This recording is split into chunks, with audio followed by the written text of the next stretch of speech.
નમસ્કાર વિદ્યાર્થી મિત્રો મિત્રો આપણે શીખીશું સ્વાધ્યાય પ્રકરણ 4 દ્વિઘાત સમીકરણ। મિત્રો આપણે દ્વિઘાત સમીકરણ વિશે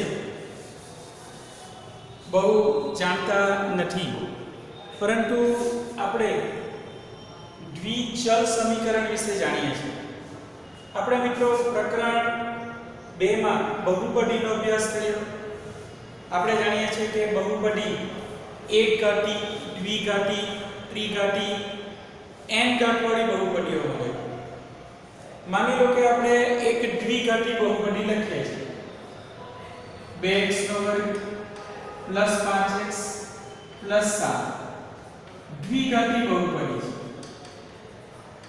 દ્વિઘાતી બહુપદી છે તો મિત્રો આ એક દ્વિઘાતી બહુપદી છે। મિત્રો આની અંદર આપણે જાણીએ છીએ કે x ને બહુપદીનું ચલ કહેવાય, વેરીએબલ। x એ બહુપદીનું ચલ છે। આ ઉપરાંત 2, 5 અને 7 ચલના સહગુણકો છે। આપણે આને દ્વિઘાતી એટલા માટે કહી શકીએ કે અહીં ચલની મહત્તમ ઘાતાંક 2 છે, એથી આપણે એને દ્વિઘાતી બહુપદી કહીએ છીએ, બરાબર। જો આપણે એવું પણ જાણીએ છીએ કે દ્વિઘાતી બહુપદીનું પ્રમાણિત સ્વરૂપ સાથે સરખાવીએ ax² + bx + c પ્રમાણિત સ્વરૂપ છે। દ્વિઘાતી બહુપદીનું પ્રમાણિત સ્વરૂપ છે તો આપણે જાણી શકીએ મિત્રો a = 2, b = 5, c = 7। તો આ એક દ્વિઘાત બહુપદી છે। એમાં a, b અને c ચલના સહગુણકો છે। a, b, c ને સહગુણકો કહેવાશે। ચલની મેક્સિમમ વધુમાં વધુ ઘાતાંક 2 છે, એથી એને દ્વિઘાતી બહુપદી કહીશું, બરાબર? સમજાશે? હવે જો આપણે આ દ્વિઘાતી બહુપદીનું મૂલ્ય 0 લઈ લઈએ, સામાન્ય રીતે તો દ્વિઘાત બહુપદીને p(x), q(x), r(x) વડે દર્શાવી શકાય છે। જો મિત્રો આપણે દ્વિઘાત બહુપદી p(x) નું મૂલ્ય 0 લઈ લઈએ, બરાબર, કે ભાઈ આ દ્વિઘાત બહુપદી છે, એમાં જો આપણે p(x) = 0 લઈ લઈએ, બરાબર, p(x) = 0 લઈ લઈએ, 0 તો બની જશે 0 બરાબર ax² + bx + c થાય, બરાબર? સમજાશે? તો 0 બરાબર ax² + bx + c થશે। તો જ્યારે આપણે દ્વિઘાત બહુપદીને બહુપદીનું મૂલ્ય 0 લઈ લઈએ ત્યારે આપણને આવું પદ મળશે અને એને આપણે દ્વિઘાત સમીકરણ કહીશું, દ્વિઘાત સમીકરણ કહીશું। તો આને આપણે દ્વિઘાત સમીકરણ કહીએ। આમ દ્વિઘાત મતલબ કોઈ પણ એક જ ચલ હોય, x હોઈ શકે, y હોઈ શકે, z હોઈ શકે, p, q, r, a, b, c કોઈ બી ચલ હશે, પણ ચલની મહત્તમ ઘાતાંક 2 હોવી જોઈએ।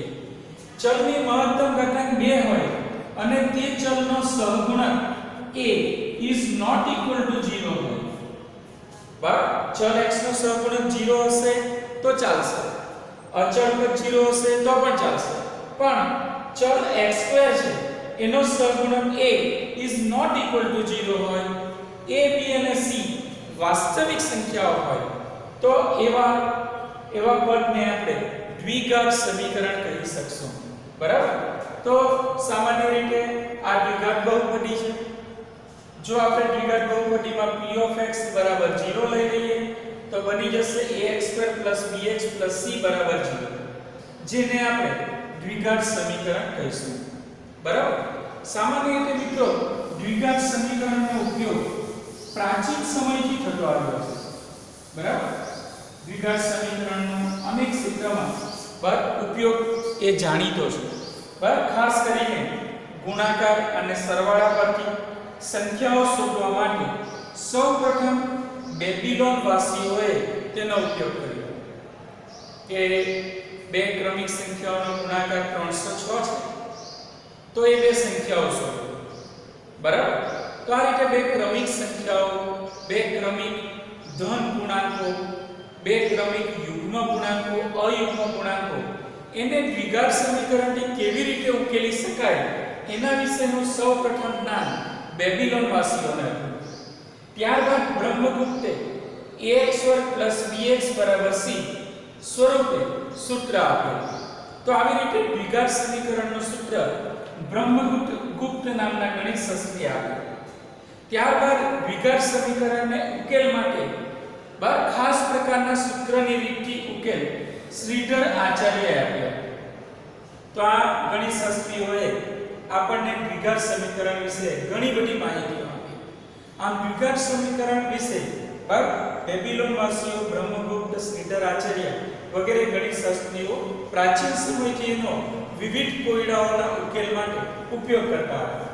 ત્યારબાદ અરબ ગણિત શાસ્ત્રી અલ-ખ્વારિઝમે વિવિધ દ્વિઘાત સમીકરણનો અભ્યાસ કર્યો. બરાબર. આ ઉપરાંત અબ્રાહમ બાર હિયાનાસીએ લિબર એમ્બેડોરમ નામના પુસ્તકની અંદર આવા દ્વિઘાત સમીકરણના પૂર્ણ ઉકેલ આપ્યા. તો આ રીતે મિત્રો દ્વિઘાત સમીકરણ એ બરાબર પ્રાચીન સમયથી વિવિધ કોયડાઓના ઉકેલ માટે વિવિધ ગણિત શાસ્ત્રીઓ જેવા કે બેબીલોનવાસી, બ્રહ્મગુપ્ત, શ્રીધર આચાર્ય, અલ-ખ્વારિઝમ અને અબ્રાહમ બાર હિયાનાસીએ પોતાના પુસ્તકની અંદર દ્વિઘાત સમીકરણના ઉકેલ માટેના વિવિધ કોયડાઓ રજૂ કર્યા. આ રીતે દ્વિઘાત સમીકરણ જેવી છે એ નો વ્યવહારુ ઉપયોગ ધીમે ધીમે થવા લાગ્યો. સામાન્ય રીતે દ્વિઘાત સમીકરણનું પ્રમાણિત સ્વરૂપ, દ્વિઘાત સમીકરણનું પ્રમાણિત સ્વરૂપ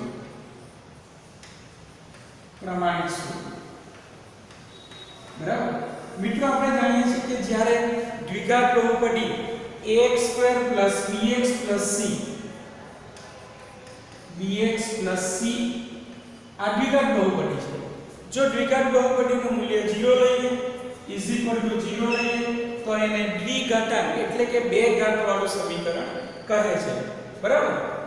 જ્યાં a b અને c, જ્યાં a ≠ 0 આ કમ્પલસરી છે, ફરજિયાત. આનો મીનિંગ બરોબર સમજી લો મિત્રો કે ચલ x² નો સહગુણક a કદાપી 0 હોઈ શકે નહીં. ચલ x નો સહગુણક કે અચળ પદ 0 હશે તો એ દ્વિઘાત કહેવાશે. બરાબર. કારણ કે જો x² નો સહગુણક 0 થઈ જાય તો એ એક ચલ સમીકરણ બની જાય. તો ax² bx c = 0 જ્યાં a ≠ 0 તથા a b અને c વાસ્તવિક સંખ્યાઓ છે. બરાબર. તો ax² bx c બરાબર 0 ને પ્રમાણિત સ્વરૂપ કહે છે.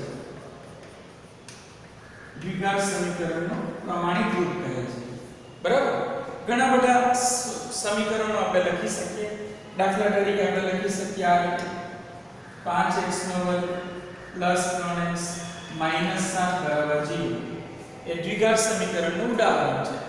એવી જ રીતે મિત્રો બરાબર 3/5x² - 7 = 0 આ પણ દ્વિઘાત સમીકરણ છે. મિત્રો અહીં આપણે એ જ જોવું રહ્યું કે x² નો સહગુણક 0 હોવો જોઈએ નહીં.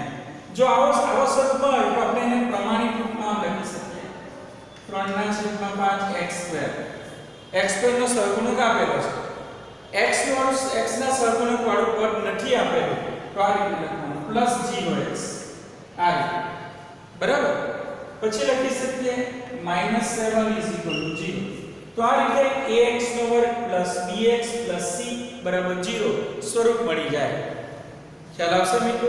બરાબર. એ જ રીતે લખી શકીએ આપણે 7x² + 3x = 0. તો મિત્રો અહીં x² નો સહગુણક 7 આપેલો છે, x નો સહગુણક 3 છે, અચળ પદ નથી આપેલો તો આપણે એને આમ લખી શકીએ 7x² + 3x + 0 = 0. એથી આ a ની કિંમત મળે, આ b ની કિંમત મળે અને આ મળી જાય c. તો મિત્રો આ રીતે આપણે દ્વિઘાત સમીકરણ જે બી છે એને પ્રમાણિત સ્વરૂપમાં લાવી શકીએ અને વિવિધ રીત દ્વારા એના વ્યવહારુ ઉકેલ મેળવી શકીએ. બરાબર. આમ ax2 bx c 0 જ્યાં a is not equal to 0, a b અને c વાસ્તવિક સંખ્યાઓ હોય તો એવા સમીકરણને આપણે દ્વિઘાતક વાળું સમીકરણ કહેવાય. અહીં x એ ચલ કહેવાશે સમીકરણનું, a b અને c ચલ x ના સહગુણકો કહેવાય.